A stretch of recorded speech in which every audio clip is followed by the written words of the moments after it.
On the fourth night, Ikenga narrowly avoided being detected by the beast as it passed dangerously close to his hiding spot.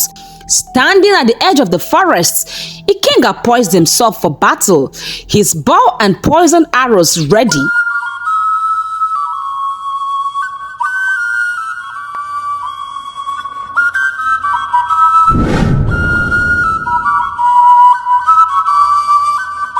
Nkem and Nnamdi, frozen in fear at the thunderous growl that echoed through the night, watched in horror as the beast prowled past them. Its primal senses drawn towards a different prey, the couple, bewildered by the creature's inexplicable disregard for them, could not understand why it didn't see them, and so they quickly sought refuge as the beast's focus shifted to the scent of fire. Drawn by the scent of burning huts, the beast stormed into the heart of the village. Before the villagers could react, it had already attacked, leaving 5 men dead and 6 wounded. The night was filled with the agonizing cries of those who suffered at the hands of the merciless beast. Throughout the night, the village echoed with the anguished cries of those who fell prey to the beast's relentless assault. At the break of dawn, Ekite lay in ruins, its streets littered with the remnants of shattered lives and broken bodies. Amidst the chaos, Norma, the wise old woman, emerged with a solemn declaration. Only Ikenga can save us from the clutches of the beast.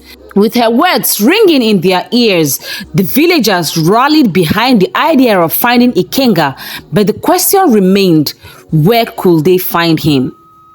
As Ikenga stirred from his slumber, he found himself enveloped in the eerie stillness of the forest, blinking against the harsh glare of the sun filtering through the dense canopy above. He struggled to make sense of his surroundings. Memories of his recent ordeal flooded back. A harrowing escape from the wrath of the villagers, followed by a desperate flight into the depths of the wild forest. As he cast his gaze around, his eyes fell upon a flickering flame dancing amidst the gloom. Beside it sat an elderly man, his withered features illuminated by the warm glow of the fire. Sensing Ikenga's awakening, the old man turned towards him with a knowing smile. "Aha, you have finally awoken," he greeted, his voice a comforting presence in the quietude of the forest. "Fear not, young one, you are safe here." Confusion clouded Ikenga's mind as he struggled to grasp his newfound reality.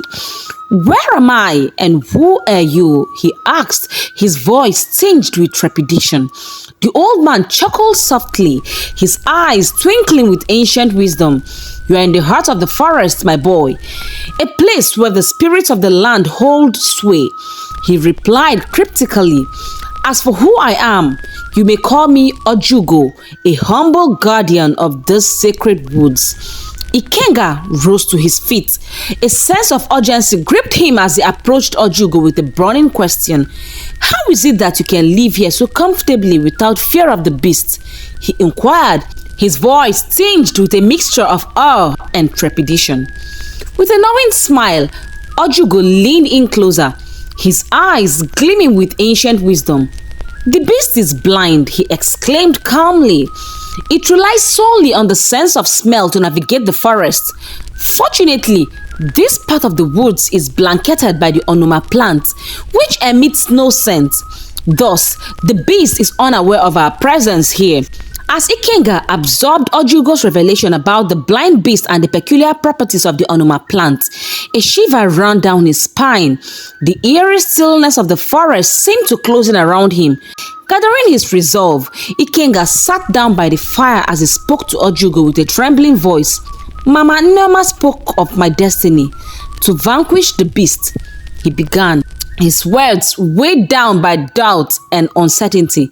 "But how can I, a mere boy, defeat such a formidable foe?" Ojugo gazed at Ikenga's face, his eyes twinkling with an otherworldly wisdom.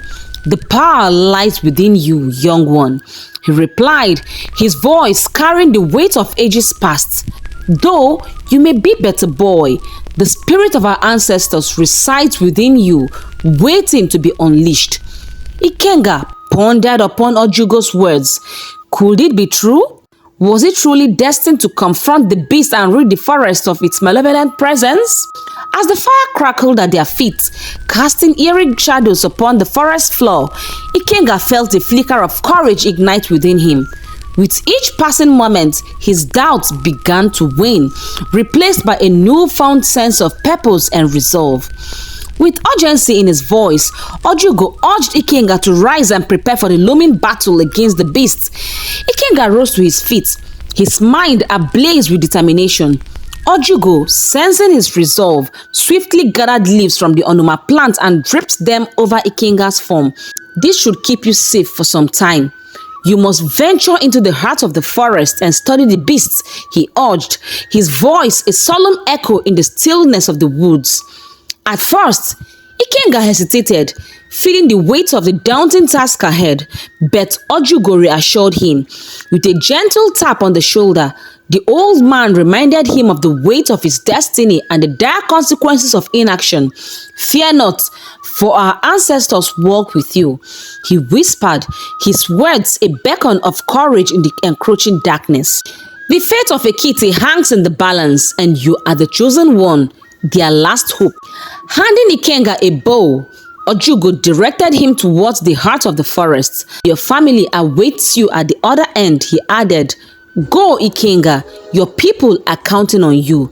With a determined nod, Ikenga set forth into the unknown depths of the forest, his heart filled with a mix of apprehension and resolve. In the village of Ekite, the search for Ikenga was in full swing, but unbeknownst to the villagers, Ikenga was deep in the forests preparing for the ultimate challenge. Despite the villagers' past treatment of him, Ikenga was determined to defend them against the beasts that threatened their existence. Each day, Ikenga honed his unique abilities, mastering the use of his tail and strengthening his resolve to protect those who had shunned him. With a stroke of ingenuity, Ikenga crafted a camouflage covering from the onuma leaves and other natural materials, allowing him to blend seamlessly into the dense foliage of the forest. From his hidden vantage point, Ikenga observed the beast's movements, habits, and interactions with its surroundings. He studied its strengths and weaknesses, as well as the signs it exhibited before launching its attacks. Patiently, night after night, Ikenga watched and learned, his knowledge of the beast's behavior forming the foundation of his daring plan. On the fourth night, Ikenga narrowly avoided being detected by the beast as it passed dangerously close to his hiding spot. This close call reinforced the importance of his stealthy, indirect approach and heightened his awareness of the beast's sharp senses. Armed with this invaluable insight, Ikenga resolved to return to Ekite and confront the beasts, armed not only with his newfound knowledge, but also with a determination to protect his people at any cost. As Ikenga returned to Ekite, the villagers, once filled with hate, rushed to him as if he were a god. It was a shock for Ikenga, who had expected the same rejection he had faced before. Even the children who used to fear him now played joyfully with his tail. It was a baffling and heartwarming reception for Ikenga, who had never expected such a warm welcome. He was led to his new home, where he was joyfully received by his parents and Norma, the wise old woman. Though lacking traditional armor, Ikenga knew his mind was his strongest weapon, and so he ascended the hill where he usually rears his father's livestock. From the hilltop, he carefully surveyed the village, identifying strategic hiding spots and escape routes. He studied the mistakes of previous warriors and understood that brute strength alone would not defeat the beast. Ikenga devised a unique plan. With the king's support, he gathered the remaining warriors to prepare for the impending battle. They collected materials from the nearby bush, which Ikenga used to craft traps and weapons, including poisoned arrows and darts. He also ordered that a hidden pit be dug and lined with poisoned spikes and hot coal. As the day of reckoning dawned, the village of Ekite braced itself for the impending clash. The night sky was illuminated by a crimson moon, a sign of hope for the villagers. Tension hung thick in the air as Ikenga and the warriors of Ekite prepared to face the beast. Standing at the edge of the forest, Ikenga poised himself for battle, his bow and poisoned arrows ready. Behind him, the warriors of Ekite stood all clad in onoma leaves, masking their scent from the keen senses of the beast. Armed with swords and spears, they awaited their fate with a mixture of dread and determination. The villagers watched anxiously from the safety of their homes, their hearts heavy with the memory of past failures. But despite their fears, they held on to a glimmer of hope, praying for Ikenga's success. Confident in his preparations, Ikenga approached the forest with a steely resolve, his mind set on outsmarting the beasts rather than engaging it in direct combat. As Ikenga and the warriors disappeared into the dense foliage, the village of Ekite fell silent.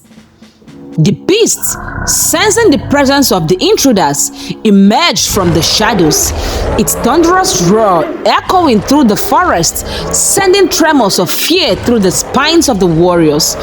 Its monstrous eyes scanned the surroundings, searching for the intruders who dared to challenge its dominion. Ikenga, armed with knowledge of the beast's behavior, positioned the warriors strategically, instructing them on how to act once the beast approached. With their scents marked by the onoma leaves, the beast struggled to pinpoint their location. Using his keen understanding of the beast's behavior, Ikenga approached cautiously, each step calculated to avoid direct confrontation. As the tension mounted, Ikenga employed cunning tactics to confuse and distract the beast. Climbing a nearby tree, he used his tail to tickle the beast, creating chaos and disorientation. The creature, enraged by Ikenga's tactics, struggled to predict his movement, falling victim to his clever ploys. In that critical moment, Ikenga aimed his arrow at the beast, striking a vulnerable spot. This angered the beast so much that it let out a thunderous roar. In the heat of the moment, Ikenga unleashed a flurry of smoke bombs in the direction of the pit they dug. The beast, sensing the smoke, ran to that direction with the aim of attacking whoever it was, leading it towards the hidden pit lined with poison spikes and hot coal. With a thunderous crash, the creature fell into the trap, its roars of pain echoing through the forest. Smoke billowed from the forest, mingled with the roars and cries of the trapped beast. Tension gripped the warriors, but as the smoke gradually dissipated, Ikenga emerged from the haze, his eyes fixed on the fallen monster before him. The once fearsome beast lay immobilized, its mighty roars reduced to pained growls. The poison spikes and arrows had taken their toll, sapping its strength and rendering it powerless. With a heavy heart, Ikenga cut off the head of the beast in full view of the gathered warriors. It was a somber but necessary act to ensure the safety and future of Ekite. Emerging from the forest, Ikenga held the beast's head aloft, a symbol of victory over the terror that had plagued the village for generations. From their homes, the villagers caught sight of him and erupted into cheers of joy, rushing to greet Ikenga and the warriors. As celebrations filled the air, Ekite rejoiced in their newfound freedom from the beast's tyranny. Ikenga's name echoed through the village, spoken with reverence and gratitude for his unwavering dedication to their land's protection. The story of Ikenga's triumph will be told for generations to come, a testament to the power of courage, resilience, and sacrifice in the face of adversity. If you enjoyed the story, please make sure to subscribe, not forgetting to hit on the bell notification icon so that when next another interesting story is being posted, you will be notified. Also, make sure to like and share the story with your family and friends. Till we meet again in my next video, remain blessed. Bye!